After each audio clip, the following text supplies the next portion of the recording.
तो कैसे हो यारों, मोस्ट वेलकम। दोस्तों आज मैं आपको बताऊंगा इंडिया के 4 चालाक एंड बहादुर जासूसों के बारे में, जिन्होंने हम सब के लिए दुश्मनों में घुल मिल के भारत को उनकी कई सारी खुफिया जानकारी भेजी। तो कौन थे वो लोग जिन्होंने अपनी जान दाव पे लगा के हमारे देश की रक्षा की? जानने के लिए वीडियो पूरा देखना। मोहनलाल भास्कर। मोहनलाल भास्कर का जन्म सन 1942 में पंजाब के अबोहर में हुआ था। गरीब होने के चलते छोटी उम्र में ही उन्होंने मजदूरी की एंड न्यूज बॉय तक का काम किया। बट वो बचपन से ही पढ़ने में काफी अच्छे थे, इसलिए उन्होंने बीएड तक पढ़ाई की और टीचर की जॉब करने लगे। एंड शुरू से ही उनमें देशभक्ति कूट कूट के भरी थी, जो साल 1965 की इंडिया पाकिस्तान लड़ाई के बाद अपनी चरम सीमा पर आ गई। एंड फिर उन्होंने ठान लिया कि वो अपने देश के लिए कुछ बड़ा जरूर करेंगे। इसी सोच के साथ 1967 में उन्होंने रो को ज्वाइन कर लिया और 1 साल तक फुल तैयारी करने के बाद 1968 में उन्हें पाकिस्तान भेजा गया, पाकिस्तान के न्यूक्लियर प्रोग्राम की बारीक से बारीक जानकारी इंडिया में देने के लिए। और वो ऐसा करते भी। मोहनलाल वहाँ एक मुस्लिम पाकिस्तानी के जैसे रहते, मोहम्मद असलम नाम से, और टाइम टाइम पे नए नए तरीकों से जानकारी इंडिया भेजते। कई बार तो वो खुद बॉर्डर पार करके इंडिया आते एंड जानकारी दे के वापस पाकिस्तान चले जाते। उनकी दी गई इन्फॉर्मेशन से इंडिया को सन 1971 की लड़ाई जीतने में बहुत आसानी हुई थी, लेकिन उससे पहले ही मोहनलाल पकड़े गए अपने साथी की गद्दारी के चलते, जिसका नाम था अमरीक सिंह। दरअसल अमरीक सिंह एक डबल एजेंट था जो इंडिया पाकिस्तान दोनों के लिए जासूसी करता था, और उसी ने मोहनलाल को पाकिस्तानी आर्मी से पकड़वाया था। पकड़े जाने के बाद उनको लाहौर की कोट लखपत जेल में डाल दिया गया और काफी टॉर्चर किया गया, इस उम्मीद में कि वो कुछ तो बताएंगे। पर उन्होंने अपने देश के साथ गद्दारी नहीं की और एक शब्द तक नहीं बताया। 3 साल तक नाकाम कोशिशें करने के बाद 1971 में मोहनलाल को लाहौर से मियांवली जेल में शिफ्ट कर दिया गया। एंड उसी साल 1971 की जंग इंडिया जीत गया और दोनों देशों ने एक दूसरे के सैनिक अपनी अपनी जेल में डाल दिए थे, जिन्हें बाद में किए गए समझौते में एक्सचेंज किया। एंड उसी में मोहनलाल इंडिया वापस लौटे।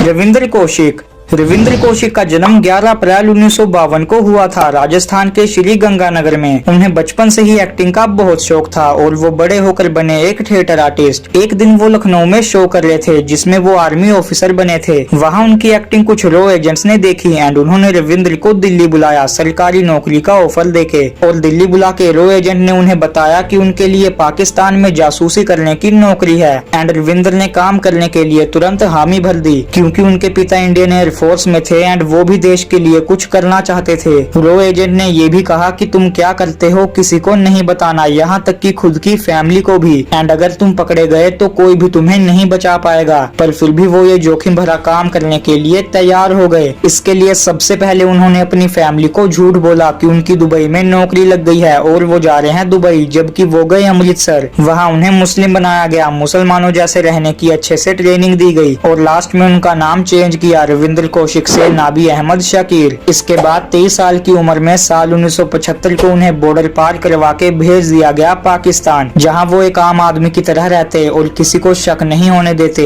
इसी दौरान कराची की यूनिवर्सिटी से उन्होंने LLB की डिग्री हासिल की और एक दिन अखबार में आर्मी में भर्ती होने का विज्ञापन देखा, जिसके बाद रविंद्र पाकिस्तान आर्मी में ज्वाइन हो गए और बहुत ही जल्द बन गए मेजर। एंड फिर वो लगे अपना मकसद पूरा करने। वो पाकिस्तान आर्मी की सभी छोटी से छोटी बड़ी से बड़ी जानकारी इंडिया भेजने लगे। उनके इस काम के लिए पूर्व PM इंदिरा गांधी ने उन्हें द ब्लैक टाइगर नाम का टैग भी दिया था। किसी को थोड़ा सा भी शक ना हो, इसलिए उन्होंने शादी कर ली और एक बच्चा भी। बट अनफॉर्चुनेटली रविंद्र की ये जासूसी सिर्फ 4 साल तक ही चली, 1989 से 1983 तक। इस बीच वो अपने परिवार से केवल एक बार मिले थे 1981 में अपने छोटे भाई की शादी में, लेकिन तब भी उन्होंने किसी को कुछ नहीं बताया था और 1983 में वो पकड़े गए भारत सरकार की एक गलती के चलते। सो हुआ कुछ यूं था कि भारत सरकार ने रविंद्र की हेल्प के लिए एक रॉ एजेंट पाकिस्तान भेजा, जिसका नाम रखा इनायत मसीह। लेकिन जब वो एक ढाबे पे खाना खा रहा था, तब उसकी बोलचाल से कुछ आर्मी ऑफिसर्स को पता चल गया कि वो पाकिस्तान का नहीं है। एंड ऑफिसर्स के मारने पीटने पे इनायत ने सब सच उगल दिया। फिर उसी की मदद लेके रविंद्र को भी पकड़ा गया। इसके बाद रविंद्र को 2 साल तक टॉर्चर किया गया, पर उन्होंने अपना मुंह नहीं खोला। एंड थक हार के पाकिस्तानी सरकार ने उन्हें उम्र कैद की सजा दे दी और जेल में रहते ही उन्होंने सन 2001 में TB और दिल की बीमारी से अपना दम तोड़ दिया।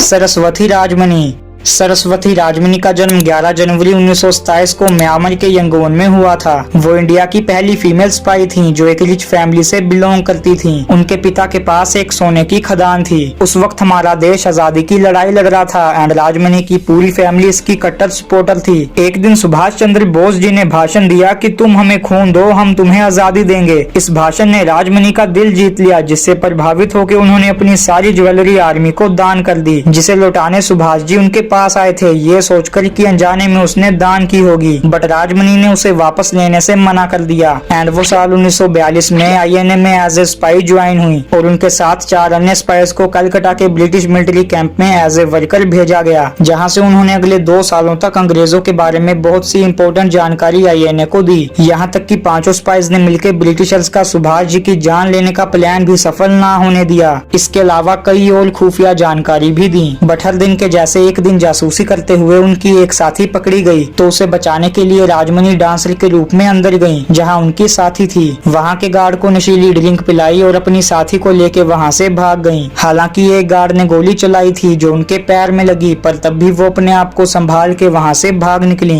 वर्ल्ड वॉर 2 के बाद राजमनी का काम खत्म हो गया था, क्योंकि नेताजी ने INA संगठन को बंद करवा दिया था। इसके बाद राजमनी ने अपनी सारी संपत्ति और सोने की खदान दान कर दी।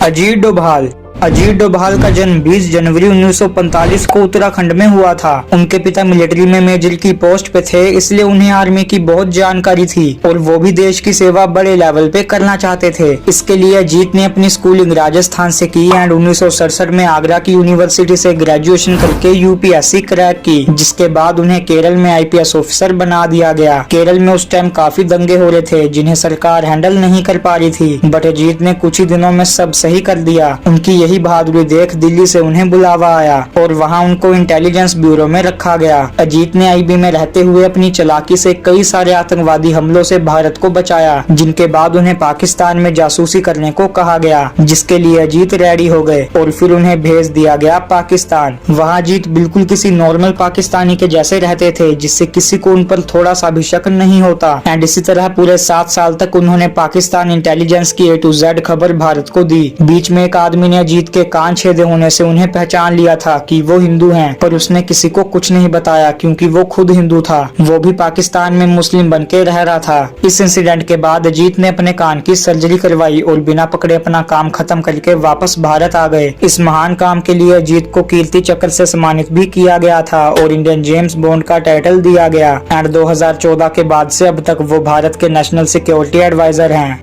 सो यारों, यही थी आज की वीडियो। पसंद आई हो तो लाइक करना एंड चैनल को सब्सक्राइब। मिलते हैं न्यू वीडियो में, तब तक के लिए गुड बाय।